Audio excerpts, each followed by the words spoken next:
അടുത്ത ആഴ്ചത്തേക്കുള്ള captaincy task കഴിഞ്ഞിരിക്കുകയാണ്. 3 പേരാണ്, ശ്രീരേഖ, ശരണ്യ, നന്ദന്. ഇവർക്ക് കൊടുത്തിരിക്കുന്ന എന്താന്ന് പറഞ്ഞാൽ തന്നിരിക്കുന്ന ഫ്ലാഗ്, ഒരു ഫ്ലാഗ് കൊടുത്തിട്ടുണ്ട്. അതിങ്ങനെ കടിച്ചു പിടിക്കണം. കടിച്ചു പിടിച്ചുകൊണ്ട് ഈ 2 കട്ടകൾ വീതം 4 കട്ട വീതമാണ് വെക്കുന്നത്.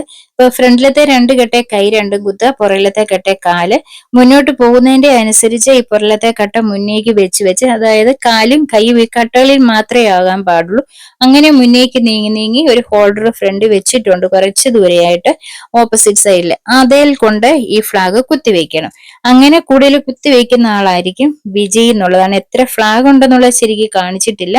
എന്തായാലും നമുക്ക് കണ്ടറിയാം ഇതിൽ ആരായിരിക്കും വിജയിക്കുന്നുള്ളത്. എന്തായാലും പവർ ടീം ആരാന്നുള്ളത് മനസ്സിലായിട്ടുണ്ട്. ജിൻഡോ, ശ്രീതു, അർജുനാണ്. അപ്പൊ അവരുടെ കൂട്ടത്തിൽ നല്ലൊരു ക്യാപ്റ്റനൂടെ വന്നാലേ ആ ഒരു കൂട്ടായ്മ നല്ല രീതിയിൽ മുന്നോട്ട് പോകത്തുള്ളൂ. അപ്പൊ നമുക്ക് കണ്ടറിയാം ആരായിരിക്കും ഇതിലെ വിജയി എന്നുള്ളത്. അപ്പൊ നിങ്ങൾ ഇതുവരെ എന്റെ ചാനൽ സബ്സ്ക്രൈബ് ചെയ്യാതെ കാണുന്നവരാണെങ്കിൽ തീർച്ചയായിട്ടും എന്റെ ചാനൽ ഒന്ന് സബ്സ്ക്രൈബ് ചെയ്യുക. ഉടനെ അടുത്ത അപ്ഡേറ്റുമായിട്ട് എത്തുന്നതായിരിക്കും.